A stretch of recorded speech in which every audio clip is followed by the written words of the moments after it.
This is a fight breakdown for UFC Vegas 111. It's Miles Johns. It's Daniel Marcos. Couple things to note with this fight. First and foremost, it's a short notice call-in for Marcos. Johns was always expected to fight on this card. It was just a matter of finding the proper opponent. And Marcos, note the red hair. He's got that rooster thing going on up there. This is a big spot for a dog coming into this one with Miles Johns.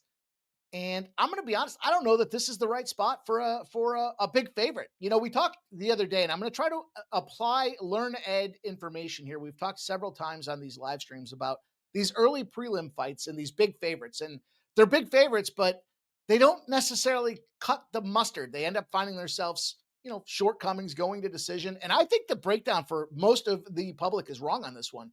You know, what I've heard a lot of is Johns comes out early and he gas tanks late. And we hear a ton about Marcos and what's he going to do? Well, if you stand there and punch with the guy, he'll get that center pop for you, and he's a leg kick type of guy. So there's no question about it. You don't want to certainly stay in the lane with this guy. You got to get creative. You got to get clever. Johns used to try to deliver the big bomb.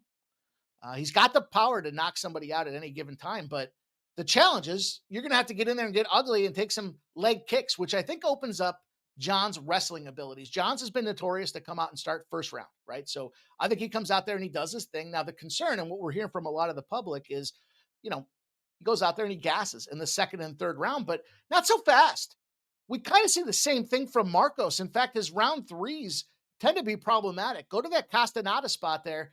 He was getting popped. He did hurt, Castaneda at the end there, and that kind of saved him from getting popped. But he's a lower volume guy and he wears a ton of damage. So ultimately, to me, I think this fight does go the distance, but I think a couple things have happened. John's a switch camp. He's worked on his cardio, and arguably he's going to go out there and win the first round. And if we see Marcos continue to do the same thing, that means his third round is in challenge. Gives me two spots here. Both these guys kind of newer to the fight spot of things. So who's going to be the real guy to get it done?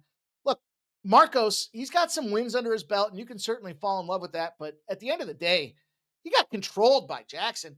He could have lost that Giannis spot out there.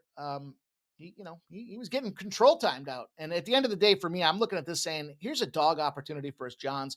Lots of things going for him. One, he's changed camps. He's got, improved cardio. He's been a situation where you got to know if this guy's going to kick you on the legs, you're going to have to shoot some takedowns, which certainly makes the takedown props alive for this guy. And if we see Marcos can gas out in rounds one and or not gas out in round one, but lose round one, gasses out by round three, I think it's wrong. I think this is a good spot for us to get a price tag